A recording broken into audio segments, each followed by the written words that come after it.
Hello, Cancer Support Community Arizona family. Thank you for joining us today for this wonderful and informative presentation on oral health during the cancer journey. My name is Vidi, and I'm the Program Director for Cancer Support Community Arizona.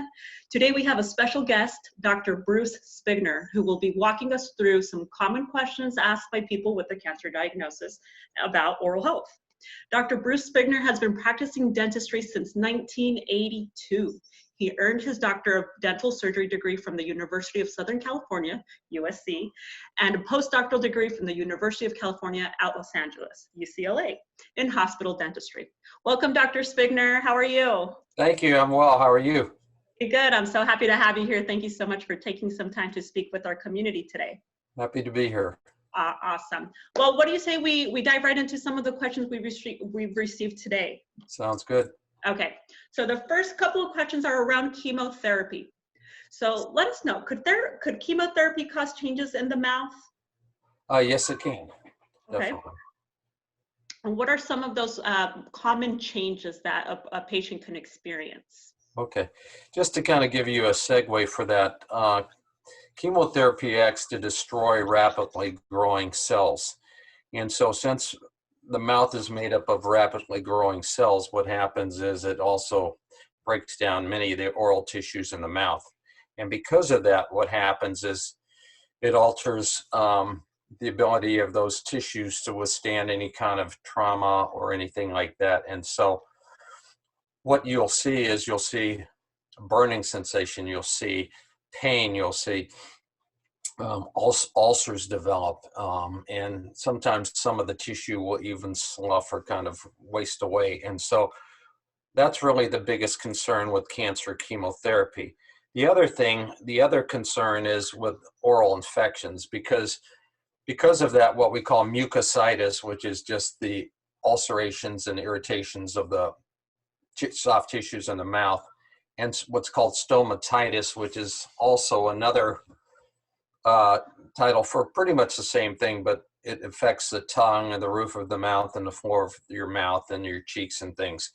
What happens is when those are broken down and those cells, the immune system is compromised because of the chemotherapy, what happens is that there's bacteria and fungus and viruses in the mouth that normally grow in healthy individuals, but in somebody who's immunosuppressed due to cancer chemotherapy, what happens is those organisms take over. And so what happens is you'll get what's called thrush.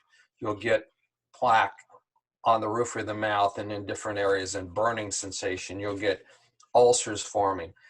And the biggest risk with that is that that bacteria can then get into the bloodstream, affect the other organs, and either significantly make that individual sick or even kill them. So that's why it's so important to make sure your oral health is up to speed before starting the process in order to make sure that doesn't happen. The other things that you'll see is taste dysfunction. What'll happen is your taste won't be the same. You'll get altered taste. Either you won't be able to taste or just tastes weird. You also get a dry mouth, what's called xerostomia, a dry mouth. And because your mouth is dry, you don't taste as well. And also it makes it more difficult to swallow and things like that. What happens with patients who are on chemotherapy is the platelets, the cells that actually act in making your blood coagulate, don't work as well, or they're destroyed. And so what happens is there's a greater chance of getting bleeding in the mouth from overbrushing or over flossing, or trauma from certain foods, etc. So you just have to be real careful about how you eat and what you eat and how you maintain your mouth. Mm-hmm. I know there's a question about nausea. Is nausea a common effect with chemotherapy? And I think, as all of us know, it is. It's something that is one of the many things that you really don't want, because it's just such a horrific complication. Mm-hmm. But how it affects the mouth is that if you have nausea and if you're vomiting, what happens is those acids, as they come up out of the stomach, will affect the enamel on the teeth, and it'll weaken the enamel and sometimes can erode it or destroy it. Mm. It will also cause the tissues to burn because, as we know, when acids get in our mouth, they can cause burning. And especially if you have the mucositis, it even makes it that much worse. I see. So the things that you can do um, to kind of help with that is just make sure your teeth are clean, maintain optimal oral health, because if you don't have the plaque on your teeth, the acids aren't going to have the same effect. Mm. Okay. You want, if you are experiencing vomiting, you're going to want to rinse after each vomiting episode with water and a baking soda, salt, and water solution. Mm. And that will help to neutralize the acids in the mouth and help to reduce the burning and the effects of that. I see. Okay. So keeping good oral hygiene seems to reduce some of that damage. Exactly. Okay, wonderful. And we've learned that patients receiving radiation therapy to the head and neck are at risk for developing oral complications. Could you tell us what are some of those common complications? Well, probably one of the most common complications. The way radiation works is it affects the cells by destroying them, and it also destroys healthy cells in the bone as well as in the tissues. Probably the biggest effect it has is on the salivary glands, and especially if it's in the field of the head or neck, your salivary glands sit up here and also underneath your tongue. And so as those are affected by the radiation, what happens is you don't produce as much saliva. Mm. We really don't think about it, but saliva helps us to swallow. It helps to keep our mouth well lubricated, etc. And when our mouth gets dry, it becomes more and more difficult to swallow. It also affects, there is a effect of saliva because it has buffers in it, it buffers acids. So it helps to reduce the effect of acids on the teeth. And when your mouth is dry, and especially if you really don't feel like brushing or flossing, what happens is your teeth will decay 10 times faster than they would if you were a normal individual with normal saliva production. So that's why it's so critical that with radiation, you keep your teeth as clean as you can.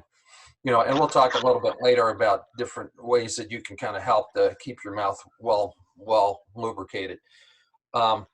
Oral infections, once again, is just like in chemotherapy, oral infections, because of the fact that the radiation affects the mouth.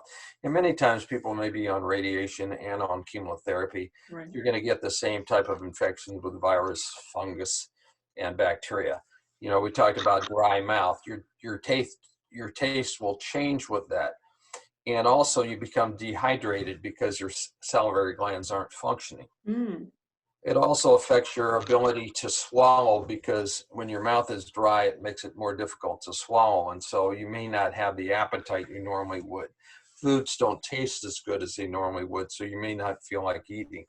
And so that's a complication which we don't really equate to oral health, but it is something that can affect people's health overall because they're really not taking in the nutrients they need to take in. The other thing that's significant is it changes the morphology of the bone. And so there are certain cells in the bone, when you have a tooth extracted or something happens to the bone, what happens is it will remodel or regenerate bone and fill in those areas where bone used to be. Well, with radiation therapy, it affects the bone's ability to do that, and it kills the cells that both break down bone and also the cells that reproduce bone. And so what happens is if you have a trauma to the mouth, or if you have to have a tooth extracted and you've had radiation in the field, you're at risk for that radiation, for that bone not healing, and you getting an infection in the bone. And when that happens, what happens is it can put you at risk for a jaw fracture or having to take a large section of bone just because it's dead or it hasn't healed. So that's why it's critical to make sure that you have everything checked and you have good dental health before starting either chemo or radiation therapy. Wonderful. And that was another question, how to prevent these complications. But from what you're saying, it sounds like continuing to do your oral hygiene care on a regular basis and just maintaining the mouth overall clean. Exactly. Okay. And what are some common bad habits in oral health to avoid during cancer treatment that you can tell us? Well, I mean, I think there's more to do than don't. I think what you want to do is you want to avoid, I mean, from a eating standpoint, you want to eat nutritious foods. You want to avoid high carb foods that have a lot of calories in them, unless there's a reason why you need to gain weight.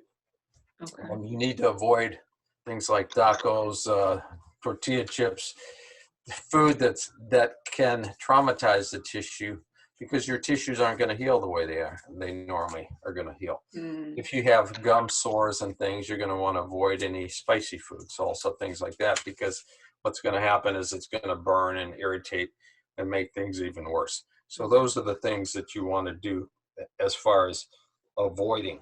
I mean, there's some preventative things that you can do as far as brushing and flossing and things like that, but I think we're going to get into that in just a few minutes. Wonderful.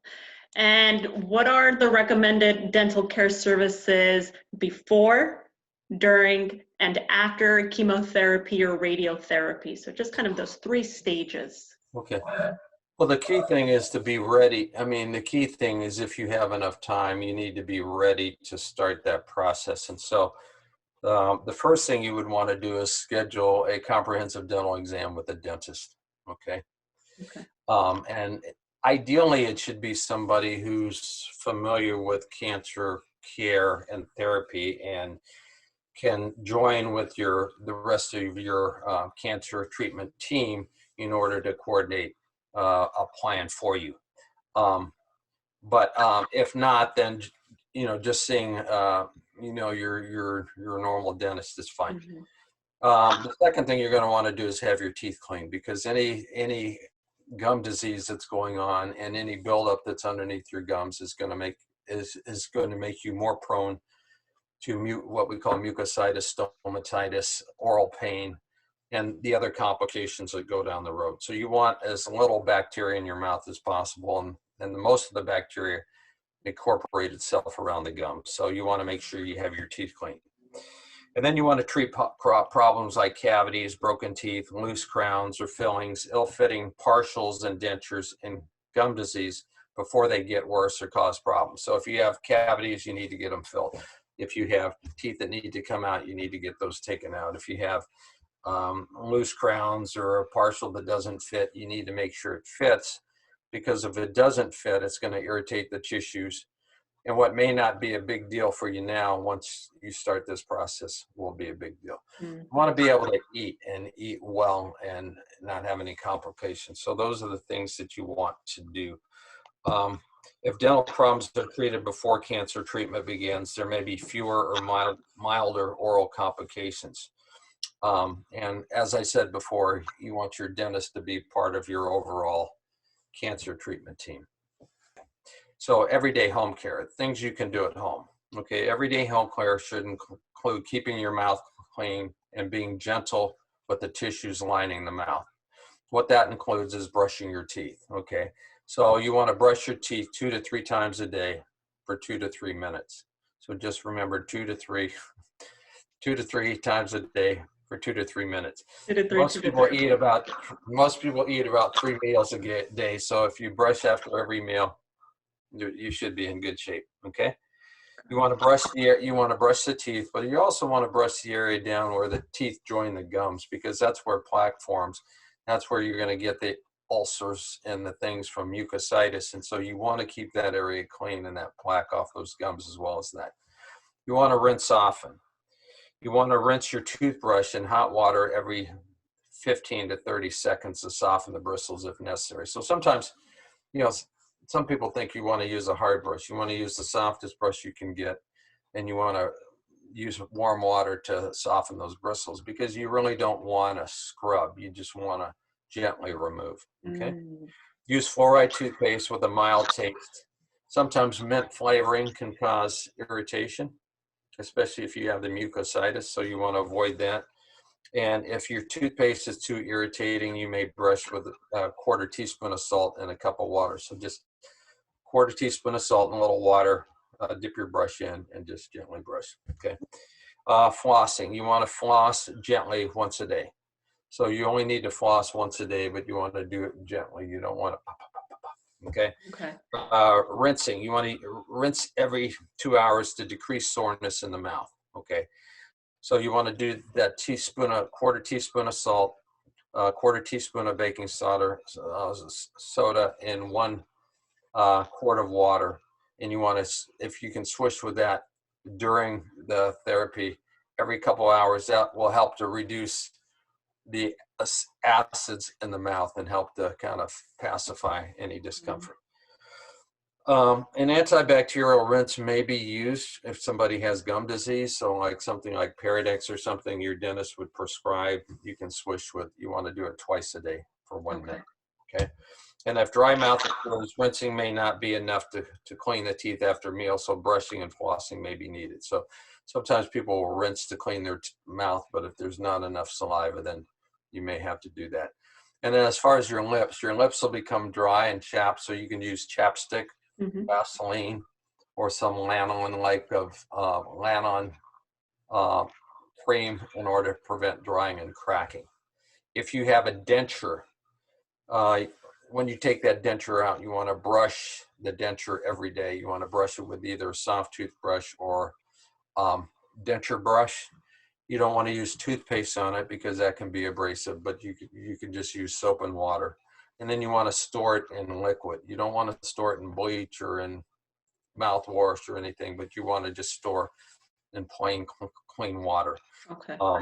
And if your dentist recommends a denture cleaner, you can use that. But it's very important that when you take it out of there, you clean it before you put it in, and then when you take it out, you rinse it off thoroughly before you put it back in your mouth.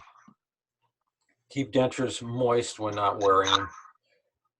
The key thing is too, you want to make sure your dentures fit well, because if you're getting sores or they don't come in and out or they're scraping the gum, now once you start on this chemo or radiation, it's just going to be that much worse. So it's important that you have well-fitting appliances. Okay, ultimately you may or may get some sores in the mouth. Mucositis, we talked about, is inflammation of the membranes. Something that will help is swishing with ice chips in the mouth for 30 minutes, beginning 5 minutes before patient receives fluorouracil. Fluorouracil is a cancer chemotherapy medication, and so if you start to swish with these ice chips for 30 minutes, beginning 5 minutes before treatment, it may help prevent that mucositis. That's just a side note. As far as cleaning your mouth, you want to clean your mouth every 4 to 6 hours, and at bedtime, we talked about using a soft bristle toothbrush. Sometimes you can use a lubricating gel that is water soluble to keep your mouth moist, because sometimes your mouth will get dry. And so there are some products out on the market, Biotene. You can use a glycerin in conjunction with water to swish. But the key thing is just keeping your mouth moist. And sometimes water itself doesn't lubricate as well as something with a water-soluble gel in it. So there are some products over the market that you can buy. Okay. Sometimes mouth sores will begin to crust over. And so if that happens, you can use peroxide, a combination of peroxide, 50% peroxide, 50% water. You want to swish for that, but you want to swish with that a couple times a day, but you don't want to do it any longer than 2 days because it can inhibit healing. What that is for is just to kind of remove that crust, etc., so things can heal properly. Got it. Okay. As far as relieving mucositis pain, there are certain pharmaceuticals that your doctor or dentist can prescribe for that. I'm not going to go into that. There's some low-level laser therapy. That's not used very often, but it's an option for somebody if they want to pursue that. Bland rinses, baking soda and salt water helps to help reduce some of that soreness. There's something called Miracle Mouth Rinse, which has been out for a long time. It's a combination of lidocaine, which is an anesthetic, kaopectate, which is what you take for a stomach ache, Okay. and that acts to coat, and then Benadryl, which acts to reduce the inflammation. And so those three things, and sometimes they'll combine it with an antifungal medication. You swish it for a minute, then spit it out 4 times a day. That will help to take away some of the soreness, allow you to eat, and also reduce the chances of getting a fungal infection or Wonderful. Okay. something. Okay. And I think that's I think that covers that. Awesome. Thank you so much for that. So Dr. Spigner, last question here. Any considerations or questions a patient should ask the medical oncologist team if the patient needs invasive dental treatment? Yeah, well, in looking at that question, I think the first thing, what they need to do is they need to request a consult report from their dentist indicating the overall treatment plan and procedure to be performed, healing time, urgency, and consequences of delaying or no treatment. Because, when you go to your oncologist and say, I need something done, he's going to say, well, what and how urgent is it? And so unless you have that information up front, it's kind of going to be one of those back and forth things. Okay. If you're not sure what to ask, then you should connect your dentist with the oncologist so that they can have that conversation. As far as your oncologist is concerned, you want to ask them, is it safe for me to have these procedures done? And if not, when will it be safe? Okay. So that's the first thing. What is my window of opportunity? How long do I have before I can't do anything? What concerns should I have now and in the future relating to this procedure? And special management protocols for the dentist to follow regarding safely managing your case. So those are the things that you would want to ask your oncologist. The key thing is, don't be afraid to connect your dentist with your oncologist, because your dentist needs to know where you are as far as your therapy is concerned. He needs to know what your labs are, what your platelets are, what your white cells are, because if your platelets are low or if your white cells are low, there's a chance that what he does in the mouth may create an infection that could do you harm. The other thing is, if it's a radiation patient, the dentist needs to know what area was radiated, how much radiation was placed, how long it was given, and what the status of that bone is before he goes in and takes that tooth out. Because if we take a tooth out or do something that's going to cause harm and affect that bone, then it could mean that you're going to lose more bone in there. Versus if we as a dentist know that up front, we may choose, well, let me just do root canal in this tooth. That way I don't have to take this tooth out. And so that way we can treat you as safely as possible. So all those things are things that influence your conversation with your oncologist, as well as your conversation with the dentist. If just to kind of on an end note, if I can emphasize anything more, the key thing is you need to make sure your dental health is up to speed before you start this process. Because if you can, we have a number of patients who have been patients of ours and who have gone through this process, and many of them haven't had any complications because we made sure that everything was taken care of beforehand. And so that would be my final word. Wonderful. No, thank you, Dr. Spigner. And overall, it sounds like just having open communication with your medical team and your dental team as well, to ensure they're speaking amongst themselves to get the best treatment option for that patient specifically. Exactly. Right? Wonderful. Wonderful. Dr. Spigner, thank you so much for your expertise and spending some time with us today, answering some of the community's questions. We really appreciate your time. It's been my pleasure. And if I can be of any help in the future, let me know. Absolutely. And CSCAZ family, please don't forget to speak with your oncologist, like Dr. Spigner is recommending, and your dental team on how to address your oral health care during your cancer treatment journey. And don't forget to visit our website, www.cscaz.org, for more information on upcoming classes and other helpful information to help you and your family during the cancer journey. Thank you so much. And thank you again, Dr. Spigner. Appreciate it. Thank you. My pleasure.